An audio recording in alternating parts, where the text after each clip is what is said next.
Assalamualaikum warahmatullahi wabarakatuh. Di sini kami dari kelompok 4 akan menampilkan hasil kerja kelompok kami yang berjudul Analisis Integrasi Pasar. Dengan nama anggota kelompok kami yaitu yang pertama Fania Norma, yang kedua Mayayang, yang ketiga Lingga Ayu, yang keempat Suko Indro, dan yang kelima Nilarisa Mutiara.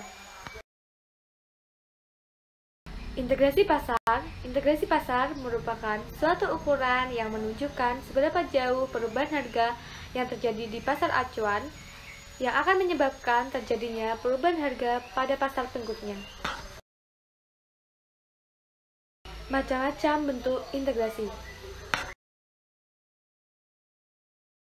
Yang pertama, integrasi horizontal.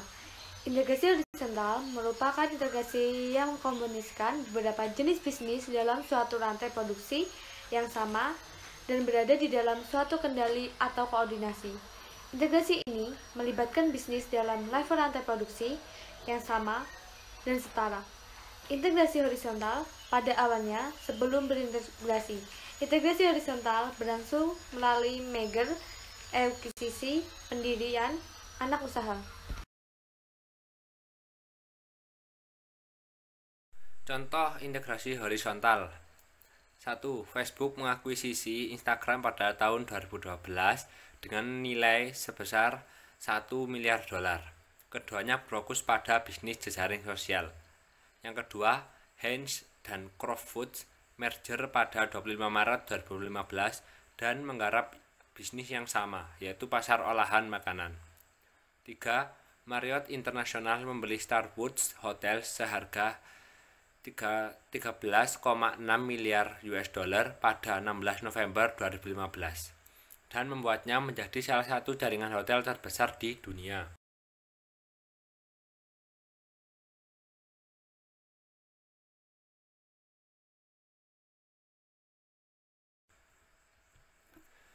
Manfaat integrasi horizontal. Yang pertama, penghematan biaya. Yang kedua, peningkatan kekuatan pasar. Yang ketiga, meningkatkan kapasitas keuangan. Yang keempat, memfasilitasi aliran pengetahuan antar entitas. Yang kelima, meningkatkan daya tawar antara pemasok dan pembeli. Yang ketujuh, peningkatan diferensiasi. Yang kedelapan, eliminasi duplikasi bisnis. Dan yang terakhir adalah pengurangan intensitas persaingan. Selanjutnya, kelemahan integrasi horizontal. Yang pertama adalah turnover manajemen dan staf kunci terutama dalam kasus merger. Yang kedua, fleksibilitas menurun. Yang ketiga, tidak menguatkan sinergi, tidak menciptakan sinergi. Yang keempat adalah konflik budaya dan gaya kepemimpinan. Dan yang terakhir adalah pengawasan lebih ketat daripada regulator.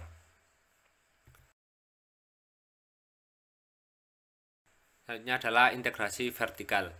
Integrasi vertikal adalah upaya untuk memperluas suatu bisnis dengan cara memasuki tahapan lain dalam rantai pasokan saat ini, di bawah kepemilikan dan kendali sebuah perusahaan. Dengan kata lain, sebuah perusahaan masuk ke bisnis hilir atau bisnis hulu. Caranya dengan melalui merger, akuisisi, dan pertumbuhan internal. Jenis integrasi vertikal. Yang pertama adalah integrasi vertikal ke belakang atau backward vertical integration. Integrasi vertikal ke belakang adalah ketika organisasi atau perusahaan melakukan perluasan bisnis dengan masuk ke pasar hulu. Tujuan utamanya adalah untuk mengamankan pasokan input untuk memastikan kualitas output akhir yang konsisten dan baik. Contoh vertikal ke belakang adalah perusahaan minyak goreng yang mendirikan anak perusahaan kelapa sawit mentah. Nah, untuk yang selanjutnya adalah integrasi vertikal ke depan atau forward vertical integration. Nah, integrasi vertikal ke depan merupakan kebalikan dari integrasi vertikal ke belakang. Nah, integrasi vertikal ke depan ini memperluas bisnisnya ke pasar-pasar hilir atau distribusi atau retail. Nah, tujuannya adalah untuk apa? Tujuannya adalah untuk memastikan produk atau barang sampai di tangan konsumen tanpa merusak citra atau nama dari perusahaan. Nah, contohnya adalah produsen mobil yang mengambil alih sebuah distributor mobil. Jadi di sini dengan integrasi vertikal ke depan tujuannya misalkan kita tidak akan merusak citra atau nama dari sebuah perusahaan itu sendiri. Jadi dengan integrasi vertikal ke depan ini kita dapat memastikan bahwa suatu barang atau jasa itu disampaikan ke konsumen dengan tidak merusak nama perusahaan. Seperti itu.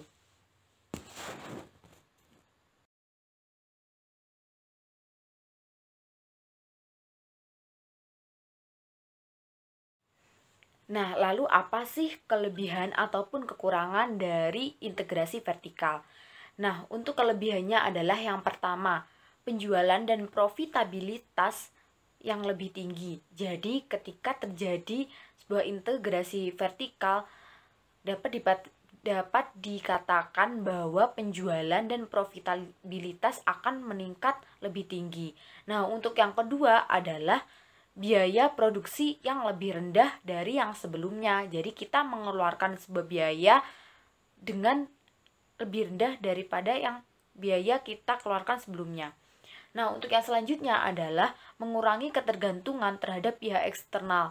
Jadi kita tidak melibatkan secara keseluruhan dengan pihak eksternal, yaitu pihak luar selain dari perusahaan itu sendiri. Nah, untuk yang selanjutnya adalah posisi tawar yang lebih kuat dan lalu ada memperoleh umpan balik dari konsumen. Jadi kita akan mendapatkan umpan balik atau feedback dari konsumen. Nah, untuk yang terakhir adalah meningkatkan dan membangun kekuatan pasar. Jadi dengan terjadinya integrasi vertikal, kita akan secara otomatis membangun kekuatan pasar yang lebih kuat. Seperti itu. Nah, yang selanjutnya adalah kelemahan integrasi vertikal, yaitu pengelolaan menjadi lebih kompleks, lalu membutuhkan modal yang sangat besar. Setelah itu adalah rentan terhadap kegagalan internal. Jadi, biasanya sering atau rawan terjadi kegagalan di dalam sebuah perusahaan, entah itu dalam prosesnya ataupun sistemnya, seperti itu.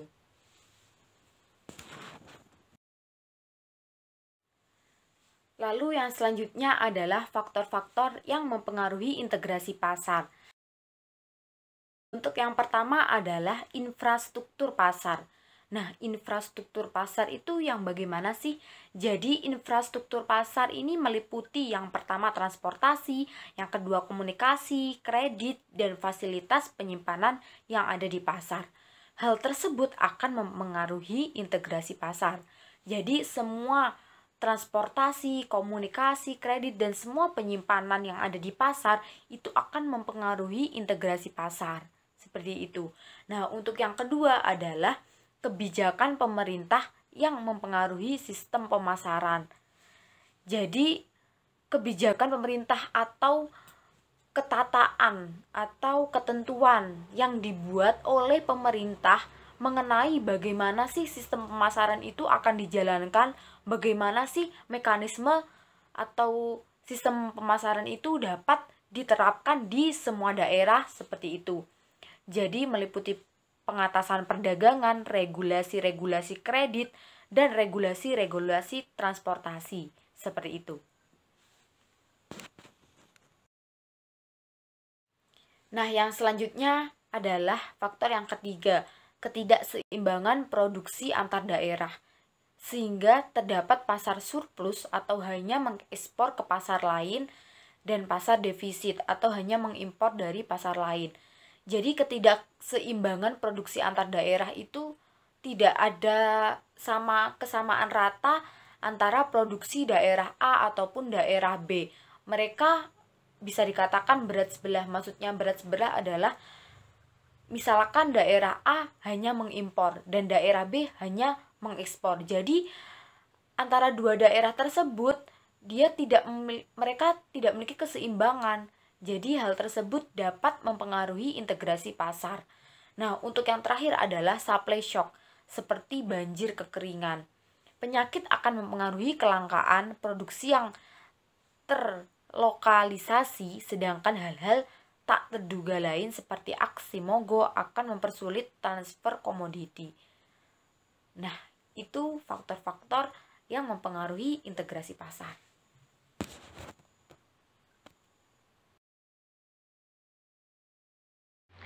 Selanjutnya ada keuntungan dan kerugian yang ditimbulkan dari integrasi pasar. Yang pertama adalah keuntungan dan kerugian yang ditimbulkan dari pasar vertikal. Yang pertama keuntungannya adalah penjualan dan profitabilitas yang lebih tinggi. Yang kedua, biaya produksi yang lebih rendah. Artinya, di bawah satu kontrol, perusahaan dapat menghemat biaya dalam produksi, transportasi, dan kualitas input. Perusahaan dapat mengirim penghematan biaya tersebut pada salah satu rantai pasokan ke konsumen melalui harga yang lebih rendah. Yang ketiga adalah mengurangi ketergantungan terhadap pihak eksternal. Pihak eksternal mengalami kesulitan keuangan atau kegagalan bisnis. Dengan demikian, integrasi mengurangi gangguan karena pihak eksternal tidak dapat diandalkan. Yang keempat adalah posisi tawar yang lebih kuat.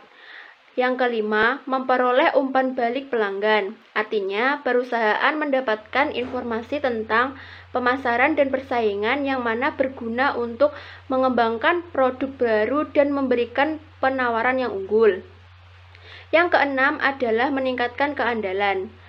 Yang terakhir, membangun kekuatan pasar dan hambatan yang masuk. Perusahaan dapat memonopoli pasar di seluruh rantai dan memberikan akses yang lebih sedikit kepada pesaing. Selanjutnya adalah kerugian yang ditimbulkan dari integrasi pasar vertikal. Yang pertama adalah menambah resiko. Yang kedua, pengelolaan menjadi lebih kompleks. Yang ketiga, membutuhkan modal besar. Yang keempat, inefisiensi operasi. Yang kelima, rentan terhadap kegagalan.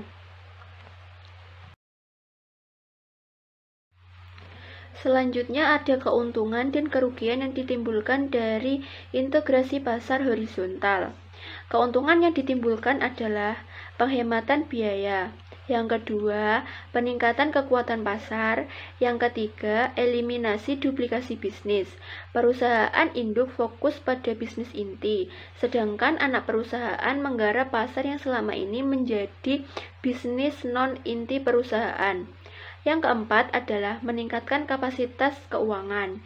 Yang kelima, pengurangan intensitas persaingan. Secara keseluruhan, struktur industri menjadi lebih terkonsolidasi dan berpotensi lebih menguntungkan. Integrasi mengubah struktur industri yang mendasari dan mendukung perusahaan yang ada. Persaingan cenderung menurun dengan asumsi tidak ada pendatang baru. Selain itu, jika perusahaan berada dalam struktur industri oligopolistik, maka ini akan mengarahkan fokus persaingan ke strategi non-harga. Yang keenam adalah meningkatkan diferensiasi. Integrasi horizontal memberikan peluang bagi perusahaan untuk mengisi kesenjangan dan penawaran produk. Entitas gabungan dapat menawarkan rangkaian lengkap produk dan layanan. Selanjutnya, kelemahan integrasi horizontal. Yang pertama adalah turnover management dan staf kunci, terutama pada kasus merger. Perusahaan merampingkan jumlah karyawan untuk menghindari duplikasi pekerjaan. Yang kedua, fleksibilitas menurun. Ukuran bisnis menjadi lebih kompleks dan lebih sulit dikelola. Itu membuat perusahaan kurang fleksibel dan memperkenalkan produk baru ke pasar atau menghadapi dinamika persaingan dan permintaan pasar. Yang ketiga, membayar terlalu mahal.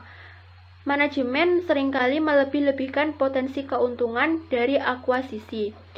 Sebagai hasilnya, mereka bersedia membayar premium yang terlalu tinggi. Yang keempat, tidak menciptakan sinergi. Integrasi menghasilkan sinergi di mana kapabilitas dan sumber daya antar entitas saling melengkapi. Ketiadaan sinergi menghilangkan peluang penciptaan nilai, konflik budaya dan gaya kepemimpinan, yang mana seringkali menyertai merger dan akuisisi. Yang keenam, pengawasan lebih ketat dari regulator. Integrasi horizontal mengarah pada peningkatan kekuatan monopoli. Selanjutnya ada metode pengukuran integrasi pasar. Analisis tingkat integrasi pasar dapat dilakukan melalui 3 tahapan. Yang pertama adalah melihat jaringan kinerja pasar yang menggunakan Rapid Marketing Appraisal. Yang kedua, melihat tingkat integrasi pasar dengan menggunakan analisis time series. Sedangkan tahap yang ketiga adalah menguraikan faktor-faktor yang mempengaruhi tingkat integrasi pasar.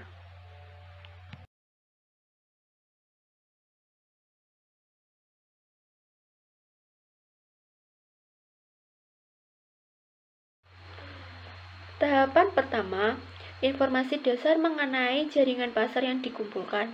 Yang pertama, jumlah dan jenis partisipan pada setiap pasar dan volume transaksi dari masing-masing pasar. Yang kedua, saluran atau aliran perdagangan di antara pasar yang berbeda. Yang ketiga, akses infrastruktur menuju pasar. Yang keempat, tingkat informasi harga dan masing-masing partisipan. Yang kelima, tingkat informasi yang terkait dengan program pemerintah. Informasi tersebut dapat diperoleh dengan metode Marketing Rapid Appraisal. Informasi tersebut kemudian digunakan untuk menyusun analisis deskriptif dan jaringan pasar dan faktor-faktor struktural yang mempengaruhi tingkat integrasi pasar. 2. Analisis integrasi pasar. Pengukuran terhadap tingkat integrasi pasar dilakukan dengan beberapa cara, yaitu yang pertama, korelasi harga. Metode ini digunakan untuk menghitung keeratan hubungan harga antara dua pasar. Metode korelasi harga membutuhkan data time series harga dari dua pasar yang berbeda, sehingga dapat diketahui bagaimana pergerakan harga dari waktu ke waktu. Tingkat integrasi pasar dapat dilihat dari nilai koefisien korelasi yang dihasilkan.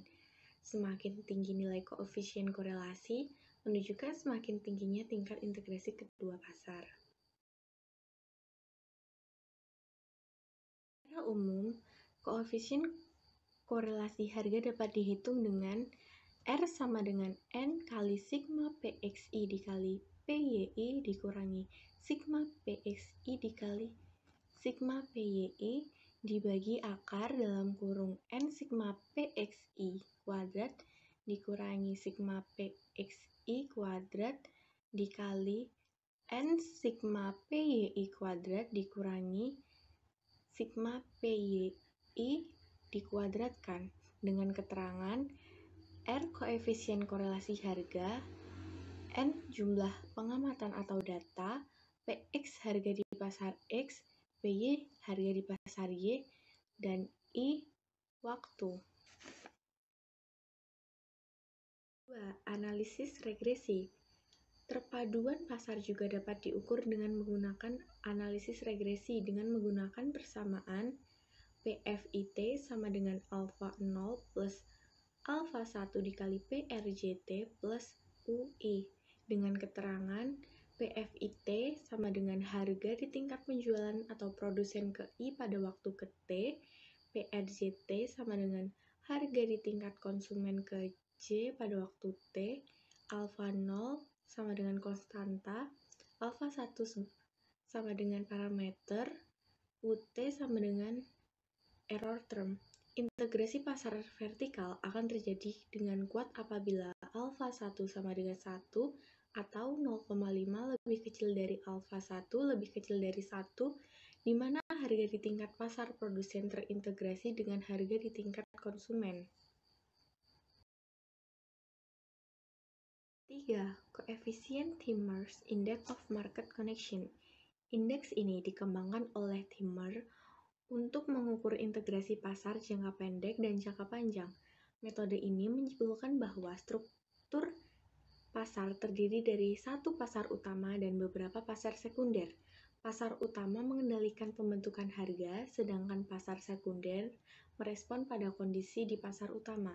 Untuk menghitung koefisien Timmer Index of Market Connection atau biasa disebut dengan Index of Market Connection digunakan persamaan PFT sama dengan A plus dalam kurung 1 plus B dikali PFT min 1 plus C dikali dalam kurung PRT min PRT min 1 plus dalam kurung D min B dikali PRT min 1 plus EXT min 1 plus UT dengan keterangan PFT yaitu harga pada pasar sekunder atau farmer, PRT yaitu logaritma harga pasar primer atau acuan tingkat konsumen, X faktor musim atau faktor lain, dan T yaitu waktu.